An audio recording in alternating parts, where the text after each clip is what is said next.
О, шіркін. Несін сұрайсың, достым? Ішті қой өлердей. Қолы ашық жігіт емес пе? Сапар коньяк пен тентек суды үйіп төгіп салды. Шайдан соң ет келді. Онан кейін де сілтедік. Не тентек сумен, не коньякпен болайық деп едім, сәрсен көнді ме? Осының өзі жақсы деп лекітіп әкетті дейсің. Енді қабырғаға сүйеніп мөлеп тұрса, анау. Көзін қарашы. Көзін, өлген тауықтың көзіндей ақшаңдауын. Жата тұр десең жатпайды. Ерегеседі. Үй иесі ғой, Сапар, тың. Ерегеспейді, сәрсенде емес, ол. Өте ауқатты тұрады. 6 бөлмеде апасы екеуі ғана. Қонақ бөлмесі кірсе шыққысыз, айнала кілем. Орындық, стол жерде де кілем. Қонақ бөлмесіне стол қоймапты. Кілемнің үстіне дастарханды жайып жіберіп, көпшікті қолтықтап, жантайып жатқанды қалайтын сияқты. Онысы енді мықтылық емес. Бір шылымды тұтатып алып, Сапардың қонақ үйіне есіктес бөлмесіне келді. Ол өзі кабинетім дейді, айнала сірескен кітап. Әй, осы кітаптың бәрін оқыдың ба? Жоқ, әлде көлденеңге көз қылғалы қойдың ба? Дедім ентіге. Еге ентігем мен. Жүгіргем жоқ. Көрдің бе, тәлтіректеп сәрсеннің де қалмай жүргенін. Бұлдыр бірдеңе айтады өзі. Оқымаған кітабымды жинамаймын. Және де ең қызығын, тартымдысын ғана сатып алам. Сенің қазіргі әңгімелеріңнен бір брошюра шықса Сапар алады екен деп дәмеленбей-ақ қой, шошқа деп сәрсен арадан киіп кетті. Па. Мына сүмелекке де жан бітіпті ай. Әй, жаңа директордың алдында аузыңды бақадай ашып қала беріп едің. Жә, жігіттер болды. Апам асты қайта ысытқан шығар. Жүріңдер, ыстық сорпа ішелік. Шаршап қалдық қой деді де, Сапар екеумізді қолтықтап алды. Әй, Сапар-ай, сен бе? Келші бетіңнен сүйейін. О, нақұрыс. Жә, шал. Болды. Сәрсен оған қарамай бетінен шолп еткізе сүйіп алды. Сенің өспей қалып жүргенінде. Көп оқығаныңның кесірі ғой, шошқа-ау. Бірақ сен ақылдысың. Иә. Рас айтам, ақылдысың. Дастархан қайта жайылыпты. Әк әлі келе қоймаған екен. Екінші ет қой. Жейтінде жеріміз жоқ өзі. Кеңірдектен кеп отырмыз. Сапар кабинетіне кіріп кетіп 3 шыны арақ алып шықты. Апа. Енді қашан, апа? Деп ол ауызғы үйге қарай айқайлады. Қит етсе шешесіне әкіреңдейді. Зекіреді. Әй, сен апаңа дауыс көтере берме. Білдің бе? Мен қазір барып көмектесем. Ертіп келем. Отыр деймін. Істесін, не бітіреді басқа? Аяқ табаққа араласып қалған қу емес пе? Жібер мұны, деді сәрсен бақайдан қағып. Сапар тұра берген менің иығымнан басып отырғызып қойды. Сол сәт шұңғыл ақ табаққа салған еттің буын бұрқыратып, орта бойлы, ажарлы қария есіктен көрінді. Қар мұрынды, ақсары. Сапарда емес бойшаң, ұяң жүзді адам. Жүгіре отыра қап етті турай бастады. Екі сөзінің бірі, қарақ. Алыңдар, жаным. Арасында менің апам сияқты, құлыным-ау, сол арам қатқыр тентек суды қойып, сорпа ішсеңдерші деп те қояды. Сен бұл кемпірді білесің бе? Білесің бе, деді Сапар тілі күрмеле. Көзінің астынан сүзе қарады. Қайта апасына сұқ саусағын шошаңдатып, қолын сілтеп қалды. Шашы жалбырап төмен түсіп кете берген басын кегжең еткізіп көтеріп алып отыр. Ол менің кішкентай сәби күнімде 2 рет. 2 рет шалға тиді ғой. Сен түкте білмейсің, білдің бе? Онан да анау алдыңдағыны мөлдіретпей ішіп сал. Сол кездегі менің көз жасым бұдан ыссы, ашы еді ғой. Алсаңшы, Дидар. Мен сенде еш уақытта бола алмаймын. Сен аңқаусың. Кісі аяғышсың. Мен апама айқайлағанға сенің көзің дөңгелене қалыпты. Жоқ, сен оны аяма. Ол сенің апаңда емес, қиыншылық уақыт болды ғой дейді. Өтірік. Жауырыны бір уыс боп шөгіп бара жатқан ана жүзінен қасірет көргендеймін. Ол сәрсен екеумізге жалынышпен қарайды. Қардай бораған жаладан қорған іздегендей бұға түседі. Сапар үсті-үстіне төкпектетіп жатыр. Екі көзінде рахат ұшқыны бар. Алақ-жұлақ етеді. Ана ол салған жараны ауырсына тыжырына қалса, бұл өзіне ересен күш біткендей шиыршық атып, өз үрей түседі. Жаным-ау, мынау хайуан екен ғой. Ана қадірін білмейтін не деген қасиетсіз еді. Өйткен рахатын құрысын. Ана жайлы бода біреулерге ақыл айтады-ау. Осы қорлығының бәріне шыдап, балам деп еміреніп отырғанын көрмес бұдан не үміт, не қайыр. Кешірімшіл кең дүние-ай. Дүние дегеніміздің өзі анама еді. Сәрсен жамбастай жатқан еңсесін көтеріп алды. Төңірегіне самарқаулана қарап отыр. Шылым мен майлы тағамнан сарғыш тартқан күректісін көрсете мән мағынасыз маған ыржиып қойды. Бода сол. Нені ымдайды? Рюмкеге сен емес анау су стакандарға коньяк құй деп отыр екен ғой. Сапар иығымнан өзіне қарай жұлқа тартып қалды. Неге тыңдамайсың? Теріс айналасың. Сен, Дидар, әкеңді білесің. Мен білмеймін. Қандай ол? Сен не болса соған нанасың. Ол сенің сорлылығың. Білдің бе? Иә. Құлыным-ау, шаршап қалдың. Сорпа ішсейші. Өткенді қозғап қайтесің. Қатарыңнан кем қылмай өсірдім емес пе? Кетші. Кетші әрі. Деп Сапар апасының кеудесінен итеріп кеп жіберді. Жетті. Жетті ғой енді. Оның жағасынан қалай ала түскенімді сезбей қалдым. Қылғындыра ұстап, мытып-мытып жібердім бе, қалай? Ышқына қыры-қырыл ете берді. Әй, өлтірдің шошқа. Деген Сәрсеннің даусы қатты шығып кетті. Шошына қоя бердім. Сапардың басы жастыққа сылқ ете түсті. Апасы дауыс ете үстіне құлаған, көзінен моншақтаған жас бетіне тиді ме, Сапар дір ете қалып барып көзін ашты. Сәрсен екеуміз екі жағынан демеп тұрғызып отырғыздық. Бетіне орамал желпіді. Апасы жүгіріп ауыз үйден су әкелді. Ернін, маңдайын жұмсақ алақанымен дымдап жатыр. Құлыным-ау, байқасаңдар нетті. Байқасаңдаршы. Жасарын жасап, асарын асаған мендей ақ селеу шашты, аузы опырық қария емесіңдер. Тілеулерің алдарында. Қолдарыңды қағар ешкім жоқ. Мыналарың не? Әдіре қалғыр ашы судан опа көрген кім бар еді? Қойсаңдаршы. Ана үннен түсініксіз қорқыныш, адам жанына үрей ұялатарлықтай салқын сұстылық сезіледі. Сапар басын көтеріп алған. Бұл қалай болды, жігіттер? Дегендей үнсіз отыр. Мүмкін ол осы арақ атаулыға ерегісіп, сенмен болсын ісім. Оңай жеңбек екенсің ғой деп қалған шығар. Әйтеуір қабағы қату. Уақа емес, жігіттер. Дидар, көңіліңе ештеңе алма. Мен саған ренжімеймін. Өзімнен. Құй, Сәрсен, Сапар мұны зорлана езу тартып айтты. Мен ішпейім дедім. Ойбай, Дидар-ау, дәудей сен қайтқанда өзгемізге не жор? Мына қақтығысқан жадауға қарасайшы. Ол Сапарды меңзеді. Әзілдегені ғой. Қазір оның орынсыз екенін ойламады-ау. Асылы жадау біткен тентек саға мықты ма дейім. Сәрсен бір жаңалық ашқандай төңірегіне масайрай қарады. Кәне, қоймадың ғой. Анау сүбені шаншқына іліп жіберші. Ағаш аяқтағы туралған еттің майлысын Сапар шаншып, кәне деп тұр. Сәрсен шаппа жардан суға секіруге жүрексінген адамдай жаутаңдап қолындағы арақ толы стаканға бір, Сапарға бір қарайды. Бол енді. Сәрсен қылқ еткізді. Өлген тауықтың көзіндей жанары мұнар тартып, ақшыл кірпігінің асты қызыл жолақ белдеуленіп жүре берді.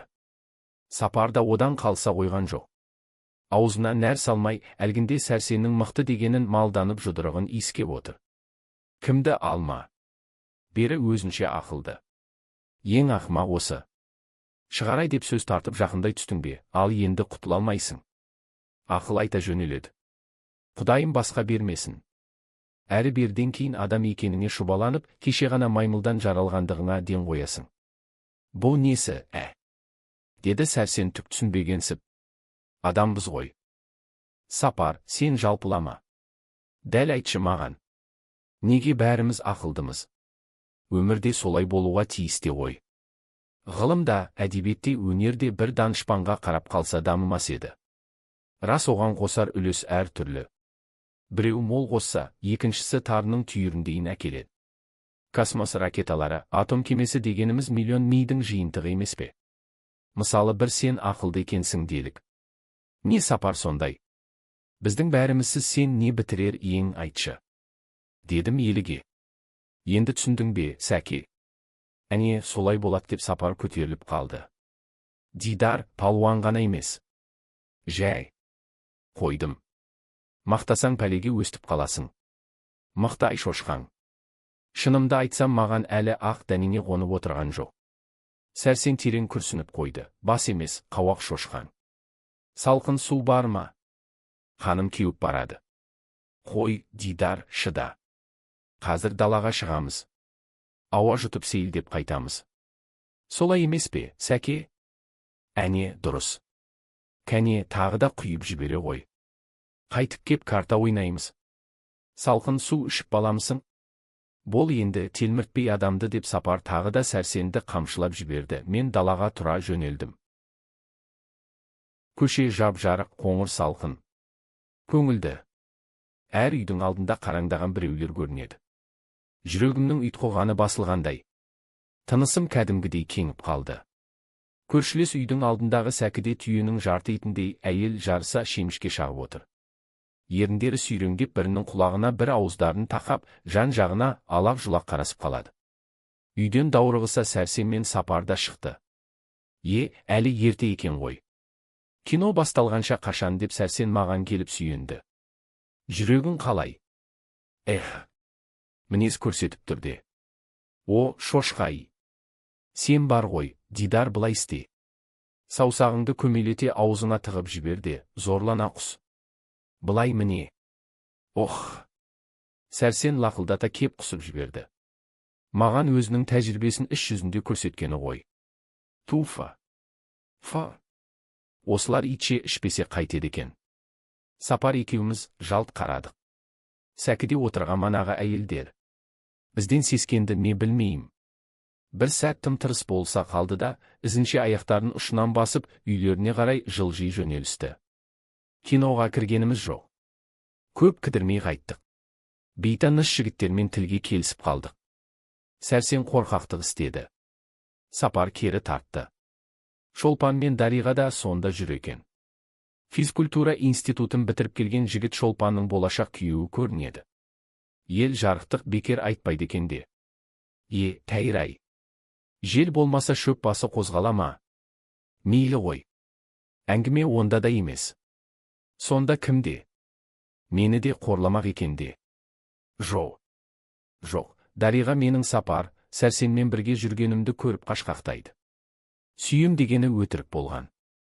Сәрсенмен Сапар бекер жамандамайды оны. Сенбе оған, алтын басыңды қор етеді деп еді. Қателеспепті. Ол аз саған. Қара түнде сонау даладағы шайханада кездесетін төбелес құмар жігіттің аузын бақадай бір ашырдым-ау. Не болса ол болсын. Жоқ-ау, Дариғаның қасынан қыл елі қалмай жарбиып тұрып алады. Қалай, Дариғаш? Күйеуің олқы көрініп тұрған жоқ па? Тағы бірін ілестірмедің бе? Сәулем, бұл түптеп аз ғой, дедім сақылдай күліп. Кәдімгі Сапардың күлкісі. Сынықтан өзгенің бәрі жұғады деген рас-ау. Дидар, сен массың. Не деп тұрсың, Дидар, есіңді жи. Жаныңдағы жаман тайлаққа айт оны. Сол есін жиысын. Достым, Дариға менен кетті. Саған жетті. Қобалжыма. Әйелге жардың тағы да сол Сапар күлкі. Дидар. Өлтірсейші өйткенше. Төбелес құмар ұмтыла берген Шолпанның жанындағы кішкентай қара қағып жіберді. Анау етпетінен түсті. Дариға екі беті бал-бұл жана қасыма келді. Үстінде көгілдір, бүрме етек көйлек. Шашын желкесіне түйіп қойған. Осы қазір ол қандай сұлу. Атын атағанымша болмады. Шапалақ жағыма шарт етті. Екі бетім дуылдап кетті. Әйелдің еркекті ұрғанын кім көрген? Жинала қалғандар тым-тырыс. Үн шығаруға қорқып тұрғандай, Дариғаның өзі шошып кеткендей шегіншектеп барады. Әне, ол бұрылып жүгіре жөнелді. Үшеумізді киноға келген жігіттер қоршап алды. Маған бәрібір. Мынау топқа қарсы қойып кетейін десем, екеуі қолымнан тартып жібермейді. Қоңырау соғылды. Қазір кино басталады. Қоршау біртіндей ыдырап, екеу кетіп жатыр. Бәрі де сұсты. Дариғаны сүймейтінің өтірік екен. Шолпанға қырындаушы едің. Еркемен де әуре болатынсың. Иә, бәрі жастығыңнан. Оны тіпті көзіңе де білмедің ғой. Сен өзіңді өзің алдай алмайтын жігітсің, Дидар, сен былшылдама. Дариғаны сүйесің. О да сен десе өледі. Білемсің сен оны. О, нағұрыс, деді Сәрсен үйге кеп, дастархан жиегін қолымен баса жантайған соң. Қолтығында екі бірдей жастық. Шылымды бұрқырата құланғансып жыртақтай қарайды. Ол осы жатқанда өзін бір ғаламаттай психолог сезінетін тәрізді. Оттапсың. Әне. Жастарға ағалық сөзіңді айтсаң болды, оттаған. Жә, шал, деді Сапар оның сөзін бөле. Не болса соны көңіліңе ала берме. Қызынып отырғанда өзіңді тежеме де. Ойыңа не келсе соны соқ. О да демалыс. Жоғау, мен бөтеніне айттым. Бұл шошқаға. Кәне, мынаны Дидар алдырып жіберсін. Соғыстырып тарта бергенше тост көтеріп, демалыс кешімізді әрлендірейік. Ал, кәне. Шал, онан кейінгі сөз сенікі. Ыңқылдап тұрма, дайындал. Дидар, ал. Не айтам? Мұндайда ойыңа түк түспейді ғой. Әрі дастархан үстіндегі бауырсақ, қант, арақ шынысы, аяққа салған сары май, қуырдаққа тойып теңселіп тұрса, өзің балбырап, өлең айтқың кеп отырса, не дейсің? Тіпті қарадан қарап айқайлағың, секіріп билегің келсеше. Ізінше жан дүнием елжіреп, жылағым келеді. Жата қап, Дариғадан кешірім сұрасам деймін. Обал болды-ау. Маған жасаған қиянаты жоқ. Қатарымен киноға барғанда не тұр? Сәрсен, жеңілтек әйел, оған сенбе дегенге даладан қыжылдайтын кіммін сонша? Иә. Бұл арақ соның кесірі. Оу, Дидар, болсайшы. Алдыртпаймысың? Ала беріңдер. Менің шетін жерім жоқ, дедім алдымдағы арақ толы рюмканы кейін ысырып. Көңілім әлем-жәлем. Неге келдім? Бұларда жұмысым не еді? Дариға, сен дұрыс дедің. Мендей адам саған жолдас боп, түкте бітірмейді. Сақтанасың. Бойыңды аулақ саласың. Мен оныңа ренжімеймін. Сені неге ренжіттім? Не көрінді маған? Қара басып не болды соншалық? Оттап. Оттапсың, Сүйдедің бе? Иә, сүйдедің. Сен. Тоқта. Дариғаны сен сүйесің, бітті шаруа. Үндеме. Ауыздан қақпа. О да сені солай, иә, сүй. Махаббат, бітті шаруа. Ол әдемі ме? Әдемі. Қыз ба? Жоқ. Келіншек, бірақ сен оңбағансың. Анау ер тұрлыны ырбаңдатып қойдың. Қарындасыңа сөз салатын көрінеді. Сен сақ бол, деді Сәрсен қолын сілкіп қалып. Алдындағы рюмкеге құюлы арақты төгіп жіберді. Түсіп кеткен басын қайта көтеріп алды. Мынаған құйма дедім ғой. Ол не шай қасықтай дәрі ішіп отырмыз ба? Қарындасыңа сөз салатын көрінеді. Ер тұрлы ма мені басынатын? Сақ бол дейді. Көрермін әлі. Дариғаға анау көршілес совхоздың төбелес құмары ғашық сияқты ма қалай? Айналдырып жүргенін білем деп қалған Сәрсен, о, не өсек. Рас па екен? Әй, шал, не айтып отырсың? Ойының ба? Деді Сапар стаканға құйылған арақты оның алдына қойып жатып. Не? Дариға ма? Олла біледі, рас. Оны қайдан білдің? Балалар-ай. Біздің үйдегі қатыннан естідім. Совхоздың бір әйелі білді дегенше бүткіл дүние жүзі естіді дей бер. Мұндай жаңалық жатпайды. Ол өзі табыскер, шаруақор жігіт деп соғады. 2 мәрте үйленіпті. Бәрі сәтсіз бе, қалай? Дариға да жұтынып тұр ғой, несін сұрайсың? Құдайым сақтасын, сұлуы, айтатын не бар, әттең кетті дәурен. Әйтпесе мына жаман ағаларын көзді бір қысып қалар еді. Иә, айтқандайын ол жігіт былай. Әрі жалғыз басты дейме өзі. Әйелдер бір жағы күйеудің артында тіркемесі болмағанды қалайды ғой. Дидардың қанша дегенмен апасы, қарындасы бар емес пе? Жә, шал. Мынаны алдырып жібер. Сонысын карта ойнаймыз. Дидар, сен не? Ауырып отырған жоқпысың? Деп Сапар бетіме үңілді. Жоқ, ештеңеден алаңсыздығымды сездірмек боп езу тарттым. Шалдың сөзін естіп отырмысың? Жаңа қайта-қайта күрмеліп біткен. Көрдің бе енді? Есіп барады. Пәле ғой, тағы да бір жын буа бастағандай өзімнен өзім кейіп отырмын. Неге? Бектасов, сені мына мінезіңмен машина қалай көтеріп жүр екен деген директордың жүзі келеді көз алдыма. Енді бірде осылар итше ішпесе қайтеді екен дейді әйел үні құлағыма. Дидаш. Дидар, сен массың. Не деп тұрсың? Дидар, есіңді жи. Дидар. Мен жындандым. Иә, жынданып келем. Неге? Неге тек мен жындануға тиіспін? Мынау екеуі де жындансын. Иә, мен жалғыз. Жоқ. Дидар, алсаң шай.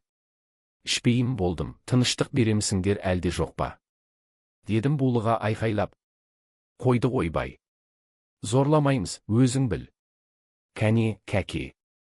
О, кәрі тарланымай, жортақтауын. Қамшы салдырмай дау байғұсың деп Сапар мақтап жатыр. Мен кім? Дидар деймісің? Өлсем. Өлсек біз. Ол ақылық ата тоқтады. Дидар ақ көп жасай қойсын, денсаулығын күтетті. Бізге оның қажеті шамалы. Ақ семсердей жалт етіп өте шығамыз. Өмір сүретін дердің әдеті ғой қорғалақтап ибай. О жерім, бұл жерім деп отыратын. Амандыққа, саулыққа кеттік. Олар кинодан шығып қыдырыстап жүр. Бәрі мені ақымақ санайды. Ішіп кетті дейді. Аяған болады. Ер тұрлыны айтам. Сапардың апасы жақсы адам. Мынау доңыз оның қадірін білмейді. Жоқ, ол жаман кісі. Баласының қорлағанына шыдаған ана. Ол жақсы емес. Осы қазір інісі мен апасының жанында тамақ ішіп отыр. Ер Тұрлыжан дейді апасы оған. Мені ол адасқан санайды. Өзіше. Мен ұрлық істедім бе? Ұрындым ба? Біреуді жөнсіз сөктім бе? Жоқ. Жоқ. Бригададағы жігіттер менен неге сескенеді? Жүрі сөйлеседі. Трактор мен машинаның тілін менен жақсы кім біледі? Базарбек қарт кім? Сонсын кім? Мен. Нанбасаң сұрамыналардан Ер Тұрлыны жастар сыйлайды. Оған еліктейді. Ол тіпті менің қарындасыма көз салатын көрінеді. Не істесе де қақы бар сияқты. Мен сені ырбаңдатпаспын, арақ ішпейтін тақуа жігіт. Әкеңнің атын ататтырармын, тұра тұр әлі. Мейманаң асып кеткен екен тіпті. Дидар. Дидар дейім. Немене? Қайда барасың? Онда сенің шаруаң болмасын. Онда сенің шаруаң жоқ деймін. Түсінемісің, хайуан? Жібер, сәрсен. Таза ауа жұтып қайтсын дейді Сапар. Бар ендеше, шошқа. Міне, менің жүйрік қара айғырым. Газ, 51 деген тұлпарым. Кәне тұлпарым, әкетші батырыңды. Әкетті. Шошқа. Шошқа. Шошқа. Машинамның моторы да сарсен боп сандырақтайды. Көремісің? Ха. Шошқа. Шошқа деп жатыр.